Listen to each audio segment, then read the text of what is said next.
All right, so you're spending all this money advertising on Amazon, and they got all these different metrics. In case you're wondering, what is the difference between ACoS and ROAS?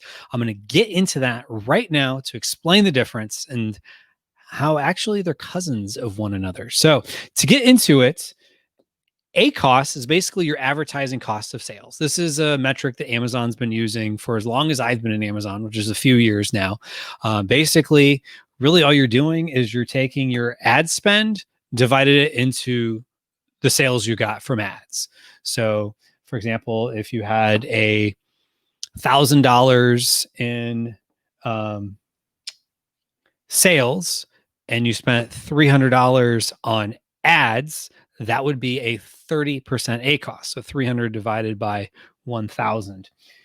So ROAS, or return on ad spend, is actually a little bit new to the Amazon world, but it's something that's been around in paid advertising world. So the difference between the two, that's the key feature, is actually ACoS is kind of like if you have a pie chart. And so how big is the slice of the pie that is devoted to the ads? And so like for, what you're bringing in sales wise, how much of that is going to ads? And so, as I mentioned, you could just take your ad spend divided by your sales from advertising to get your ACoS. And then you probably heard people sometimes refer to tacos, which, yes, could be crispy or soft, but a different type of tacos here would be if you basically said your total advertising cost of sales, which the difference there, if you ever heard someone talk about tacos, they're talking about your ad spend divided by your total sales. So in my example before, if you had $1,000 in sales and you spent $1,000 in, let's say, sales from ads,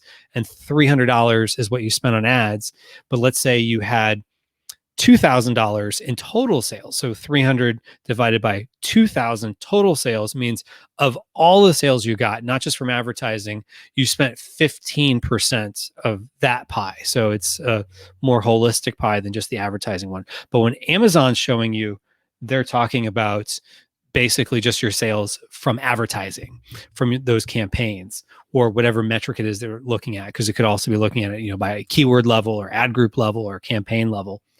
Then ROAS is basically, like I said, they're cousins. It's just an inversion of it. So ROAS is saying, instead of the pie, it's saying for every dollar you put in, how many dollars are you getting out?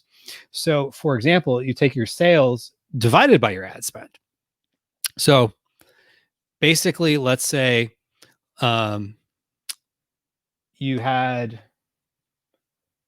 just to do a little quick math, let's say you had sales of $1,000, and you had, to make this fairly simple, we'll use the 300. Let's use the 1,300. So if you had $1,000 in sales and you spent $300 on ads to get those sales, it'd be 3.33, which you could round on forever, but let's just say for rounding, 3.3 would be your ROAS. So for every dollar you put in, you're getting 333 back to you.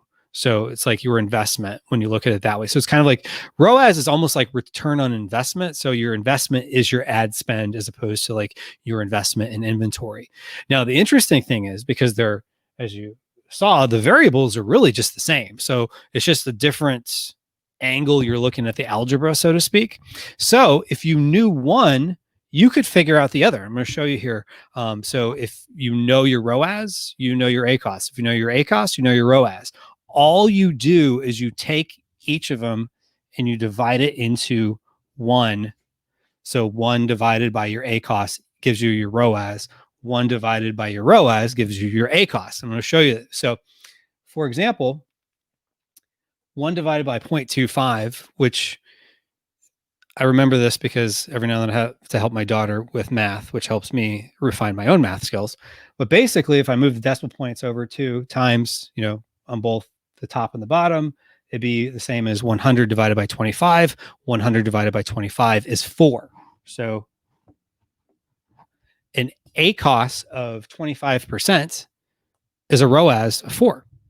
Or said the other way, a ROAS of 5, 1 divided by 5, is 0.2, which is 20%.